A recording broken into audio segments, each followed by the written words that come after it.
नमस्कार दोस्तों आपके अपने चैनल प्रभु यूपीपी में एक बार पुनः स्वागत है। दोस्तों उत्तर प्रदेश पुलिस कांस्टेबल 60,244 का फिजिकल अब समाप्ति की ओर है और इसके बाद आपका मेडिकल होना है। बहुत सारे बच्चों के कमेंट्स आ रहे थे कि सर मेडिकल पर एक वीडियो बनाइए जिसमें मेडिकल संबंधित संपूर्ण जानकारी जो है हम सभी को प्रोवाइड कराइए।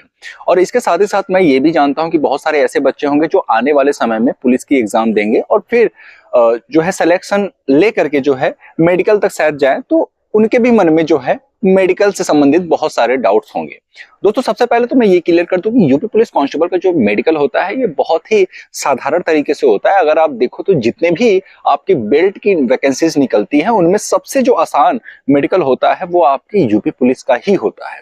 यूपी पुलिस के मेडिकल में किसी प्रकार का कोई भी आपको बहुत अधिक सोचने की आवश्यकता नहीं है। अगर आपके आसपास का कोई भी आपके मन में फालतू की बातें अगर डाल रहा है कि भाई आपका उंगली ये है तो आपको बाहर कर देंगे, आपके शरीर पे ऐसे दाग हैं तो आपको बाहर कर दिया जाएगा, ऐसा कुछ भी नहीं होगा। मैं बिल्कुल स्टार्टिंग से आपको बताने वाला हूं इस वीडियो के माध्यम से कि आपका जो मेडिकल होता है वो कैसे होता है और किस किस चीज को जो है अच्छे से देखा जाता है और किसमें जो है आपका नॉर्मल तरीके से जो है मेडिकल कर लिया जाता है। देखिए सबसे पहले तो मैं बता दूं कि आपका जो है फिजिकल होने के बाद एक एडमिट कार्ड जारी होगा जो कि आपके मेडिकल के लिए होगा, जिसमें कि आपका टाइमिंग वगैरह सब कुछ हो उसमें जो है मेंशन होगा कि किस डेट में आपका मेडिकल होगा, कहां पे मेडिकल होगा। वैसे मैं बता दूं कि जो मेडिकल होता है वो आपके गृह जनपद में ही होता है। मतलब अभी तक देखा गया है कि पिछले 2-3 वैकेंसीज में जितनी भी वैकेंसीज हुई हैं अभी विगत वर्षों में, उस समय जो मेडिकल कराया गया वो गृह जनपद में ही कराया गया है बच्चों का। ठीक है, अब ध्यान दीजिएगा जो मेडिकल होता है वो जो है कि एक उच्चाधिकारी के अंडर में जो है कराया जाता है और इसके अलावा उसमें जो है हर एक, जैसे कि कान के अलग डॉक्टर होंगे, आंख के अलग होंगे, ठीक है, और आपका जो प्राइवेट पार्ट्स वगैरह है उनको चेक करने के लिए अलग डॉक्टर, मतलब काउंटर बना होता है जगह जगह। अब एंट्री कैसे मिलता है, अब 5-5 या 6-6 बच्चों का ग्रुप बना दिया जाता है। ठीक है, उसमें आपका जो है चेस्ट नंबर लिया जाएगा या फिर नाम के साथ जो है आपको एंट्री मिलेगा। 4-5 बच्चों के ग्रुप को जो है बारी बारी करके भेजा जाता है। ठीक है, अब ध्यान दीजिएगा जब आप इंटर होंगे तो आपका वेट नापा जाएगा।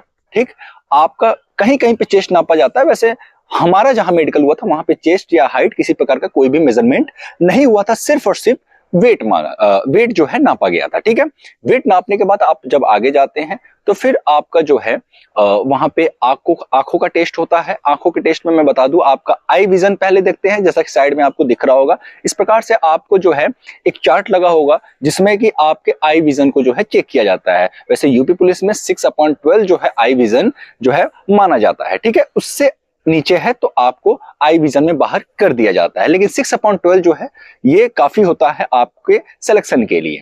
आपकी एक आंख तो बिल्कुल परफेक्ट होनी चाहिए, एक आंख का अगर 6/12 है तो चल जाता है। ठीक है, इसके बाद आपका जो है कलर विजन देखा जाता है। इस तरीके से जो है साइड में आपको दिख रहा होगा, आपको जो है कुछ पेज जो है कि पलटते रहेंगे और आपको जो है कलर विजन जो है कि चेक करवाना होता है कि आपको कहीं कलर विजन तो नहीं है। ठीक है, उसमें जो है जब आप ये प्रोसेस पार कर लेते हो तो फिर आप आगे बढ़ते हो, जहां पे आपका जो है नौकनी वगैरह हो गया, फ्लैट फुट हो गया, ये सारी चीजें देखा जाता है। वैसे मैं आपको बता दूं कि नौकनी में तो किसी को नहीं बाहर करते हैं, फ्लैट फुट में एकाध ऐसे स्टूडेंट्स होते हैं, ऐसे कैंडिडेट्स होते हैं जिनको बाहर किया जाता है, जिनका बिल्कुल ही फ्लैट होता है। जैसे एक बोरी भींगी होगी उस पर आपको चढ़वा करके नॉर्मल जो है जमीन पे आपको चलवाएंगे और फिर उसमें जो है अगर आपका जो आगे का पंजा है और एड़ी है उसके बीच में अगर गैप नहीं आ रहा है तो फिर आपको बाहर कर दिया जाता है। वैसे फ्लैट फुट में मैं बता दूं आपको ज्यादा परेशान होने की आवश्यकता नहीं है, थोड़ा सा आप अगर चाहो तो वहां पे चीटिंग कर सकते हैं। ठीक है, बहुत ज्यादा आपको जो है ईमानदारी से वहां पे पैरों को नहीं रखना है, थोड़ा सा ऐसा पैर रखना है कि भाई आपका जो पैरों की पंजे और एड़ियों के बीच में हल्का सा गैप जरूर आए। ठीक है, अब ध्यान दीजिएगा आपका जो है ये ऐसे करवा के चेक करवा लेंगे, फिर आपकी नौकनी को टेस्ट करवा लिया जाएगा। ठीक है, अब उसके बाद बात आती है कि भाई आपका जो कान है, ठीक है, हमारा जहां पे सेंटर था वहां पे कान में बच्चों को अच्छा खासा जो है बहुत अच्छे तरीके से कान चेक कर रहे थे।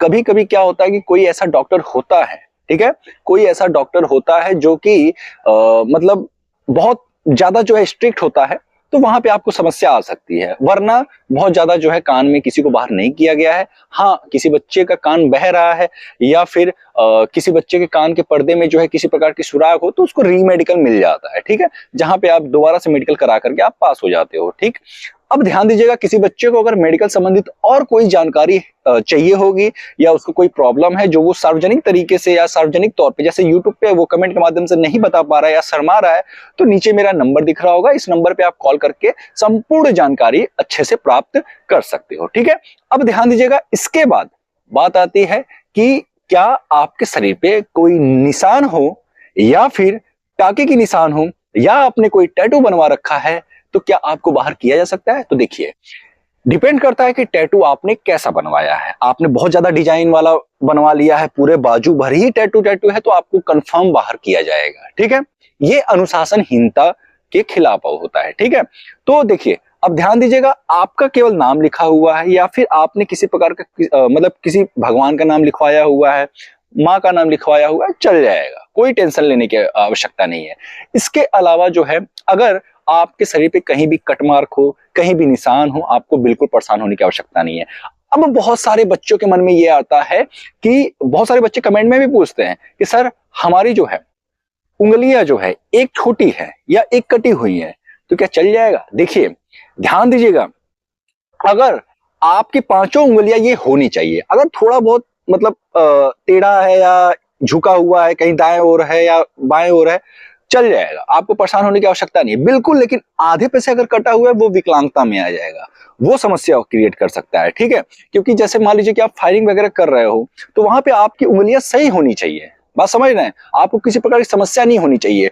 तो वहां पे खुद ही वो देख लेंगे कि अगर चलने लायक होगा तो चला ले जाएंगे, बिल्कुल ही गायब है तो भाई समस्या है ना, फिर तो आप फायरिंग नहीं कर पाओगे, बहुत सारी चीजें हैं, आपको समस्या होगा, क्योंकि आप एक जवान जो है कि पुलिस फोर्स का एक जवान बनने जा रहे हो। आपके सभी कुछ जो है बिल्कुल परफेक्ट होने चाहिए, खास तौर से जो हाथ है। ठीक है, तो ये कुछ चीजें हैं जो कि बहुत अच्छे तरीके से देखा जाता है। इसके अलावा बहुत सारे बच्चों के मन में डाउट्स आते हैं कि सर क्या वेट या फिर हाइट या चेस्ट में बाहर ना कर दे?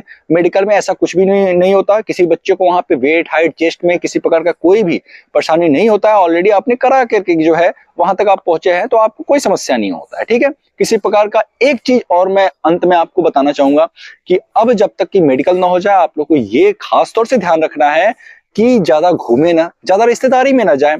ऐसा ना हो कि आपके आसपास का कोई दुश्मन जिसको कि आपके बारे में पता हो कि आपका मेडिकल होना है, तो आपके ऊपर किसी प्रकार का वो जो है कोई अटैक वगैरह या फिर कुछ भी आपसे उलझ जाए फालतू में ही, तो फिर समस्या हो जाता है। मेडिकल तक बहुत अच्छे से आपको अपना केयर करना है, मेडिकल के बाद कोई समस्या नहीं है, उसके बाद पुलिस वेरिफिकेशन का प्रोसेस होता है, फिर उसके बाद आपकी ज्वाइनिंग होती है, तो वहां पे कोई समस्या नहीं होता, मेडिकल एक बार हो जाए। तो बहुत सारे बच्चों का ये भी कहना होता है कि सर क्या बीपी वगैरह चेक करते? देखिए भाई, यूपी पुलिस का जो मेडिकल है ये सिर्फ और सिर्फ एक्सटर्नल है, इंटरनल नहीं होता है। आपका बाहर बाहर से ही सारा कुछ चेक कर लेंगे। किसी प्रकार का कोई गांठ है तब भी आपको समस्या नहीं है। मेरे तो कमर के पास गांठ था, छोटा सा था, मुझे लगा कहीं इसमें ना बाहर कर दे, मैं आराम से पास हो गया, कोई समस्या नहीं हुआ, आपको भी नहीं होगा। और इसके अलावा किसी भी दलाल के चक्कर में ना पड़े कि भाई इतने पैसे दे दो आपका मैं पास करवा दूंगा, ये वो कुछ भी नहीं। आराम से सेंटर पे जाए और निश्चिंत होकर के जो है मेडिकल दे और आपको कोई समस्या नहीं होने वाला है। उम्मीद करता हूँ ये वीडियो आपको पसंद आया होगा। वीडियो कैसा लगा नीचे कमेंट बॉक्स में लिखकर जरूर बताएं। अगर वीडियो पसंद आया तो प्लीज वीडियो को लाइक करें, चैनल को सब्सक्राइब करें। दोस्तों फिर मिलते हैं किसी नए वीडियो के साथ, तब तक के लिए जय हिंद, जय भारत।